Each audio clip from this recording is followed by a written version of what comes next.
ओम श्री परमात्मा नमः। श्री हरि चरण पर परम पिता परमेश्वर के चरणों में नमस्कार करता हूँ। सब संत जनों ऋषि मुनियों के चरणों में प्रणाम करता हूँ एवं मेरे मातृभूमि के चरणों में प्रणाम करता हूँ। इस वीडियो को आप पूरा सुने, अंत तक सुने। इस वीडियो को सुनने वाले मेरे देश के कोने में घरों में बैठी माताओं के चरणों में मैं चरण स्पर्श करता हूँ।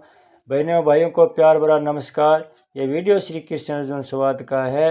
जब महाभारत युद्ध में अर्जुन धर्म संकट में था, तनाव में था, चिंताओं से घिर गया था, कोई निर्णय नहीं ले पा रहा था, इसलिए यह भगवान की शरण में गया और भगवान ने गीता का उपदेश दिया, धर्म संकट से बाहर निकाला और अंत में विजय श्री का ताज पहनाया। इसलिए वीडियो सुनने मात्र से ही मानसिक तनाव, चिंताग्रस्त शारीरिक तनाव से मुक्ति मिलेगी। इसलिए आप सब श्रोतागण से मेरी विनती है, इस शुभ प्रभात में पुण्य का भागीदार बनकर जन कल्याण में अपना सहयोग दें। वीडियो को ज़्यादा से ज़्यादा सब्सक्राइब करें, शेयर करें और लाइक भी करें। अब आगे क्या कह रहे हैं भगवान 22वें श्लोक में, जिसको देह से पर बताया और पीछे के 23वें श्लोक में जिसका ब्रह्मा को प्राप्त होना बताया, उस पुरुष चेतन को वास्तविक स्वरूप का वर्णन आगे एक श्लोक में भगवान करते हैं। क्या कहते हैं? अनादिवीतवा निर्गुण तवात परमात्मायमव्यय शरीरस्थोऽयपि कौन्तेयन क्रोति न लिप्यते।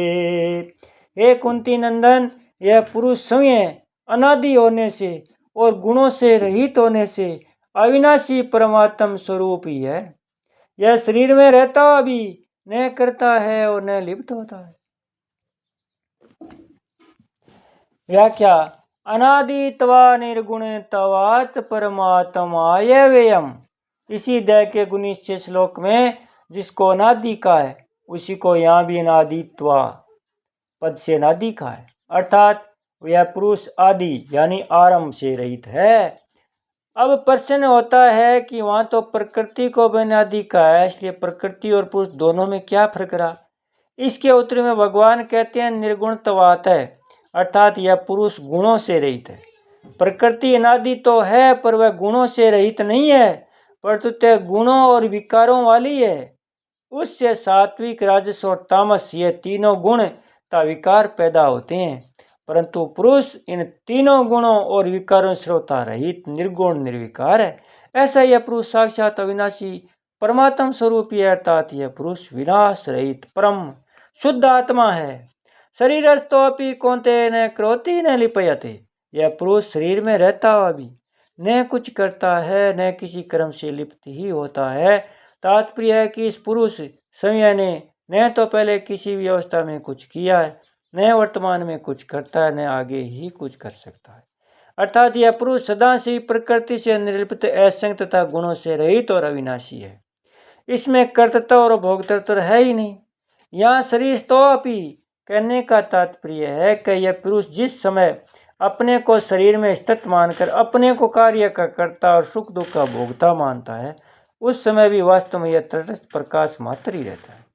सुख दुख का भान इसी से होता है, अतः इसको प्रकाशक कह सकते हैं, पर इसमें प्रकाशक धर्म नहीं है।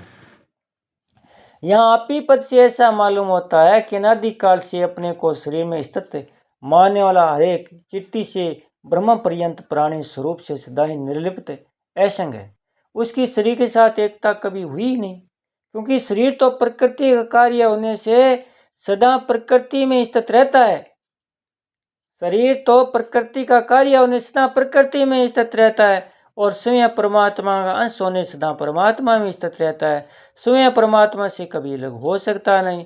शरीर के साथ एकात्मा मानने पर भी, शरीर के साथ कितना ही घुल मिल जाने पर भी, शरीर को ही अपना स्वरूप मानने पर भी उसकी निर्लिप्तता कभी नष्ट नहीं होती। वह स्वरूप से सदा निर्लिप्त रहता है। अपनी निर्लिप्तता का अनुभव न होने पर भी उसके स्वरूप में कुछ भी विकृति नहीं होती, अतः उसने अपने स्वरूप से न कभी कुछ किया है, न करता ही है, तथा वह स्वयं न कभी लिप्त हुआ है और न लिप्त होता ही है। यद्यपि पुरुष अपने को शरीर में स्थित मानने से कर्ता और भोक्ता बनता है, तथापि 21वें श्लोक में भगवान ने कहा कि प्रकृति में स्थित पुरुष ही भोक्ता बनता है, और यहाँ कहते हैं शरीर में स्थित होने पुरुष कर्ता भोक्ता नहीं है। ऐसे कहने का तात्पर्य यह है कि प्रकृति उसका कार्य, शरीर दोनों एक ही है। अतः पुरुष को चाहे प्रकृति में स्थित कहो चाहे शरीर में स्थित कहो, एक ही बात है। एक शरीर के साथ संबंध होने से मात्र प्रकृति के साथ, मात्र शरीरों के साथ संबंध हो जाता है। वास्तव में पुरुष का संबंध न तो व्यष्टि शरीर के साथ है और न समष्टि प्रकृति के साथ ही है। अपना संबंध शरीर के साथ मानने से वह अपने को कर्ता भोक्ता मान लेता है। वास्तव में न करता है और न भोगता है। परिशिष्ट भाव पुरुष अनादि है पर शरीर आदि वाला है। पुरुष निर्गुण है पर शरीर गुणमय है। पुरुष परमात्मा है पर शरीर अनात्मा है। पुरुष अव्यय है पर शरीर नाशवान है। इसलिए अज्ञानी मनुष्य के द्वारा पुरुष यानी आत्मा को शरीर में स्थित मानने पर भी वास्तव में वह शरीर में स्थित नहीं है, अर्थात शरीर से श्रोता असंबंध है। न क्रोति न लिप्यते, कारण कि शरीर का संबंध तो संसार के साथ है पर पुरुष का संबंध परमात्मा के साथ है। अतः वास्तव में पुरुष कभी श्रेष्ठ हो सकता ही नहीं, परंतु इस वास्तविकता की तरफ ध्यान न देने के कारण मनुष्य उसको श्रेष्ठ मान लेता है। निर्गुणतावाद है। पुरुष स्वयं निर्गुण होते हुए भी गुणों का संग करके बंध जाता है। गीता इसी अध्याय का 21वां श्लोक। दिखता तो ऐसा ही है कि बंधन स्वतः स्वाभाविक है और मुक्ति करती साध्य है, पर वास्तव में मुक्ति स्वतः स्वाभाविक है और बंधन करती साध्य है। गुणों का संबंध पुरुष के साथ नहीं है परंतु प्रकृति के साथ है। गीता में 13वें अध्याय का 23वां श्लोक। इसलिए अनादि निर्गुण परमात्मा अव्यय और न क्रोति न लिप्यते, यह स्वतः है, स्वाभाविक है। साधक को इस स्वाभाविकता का अनुभव करना है।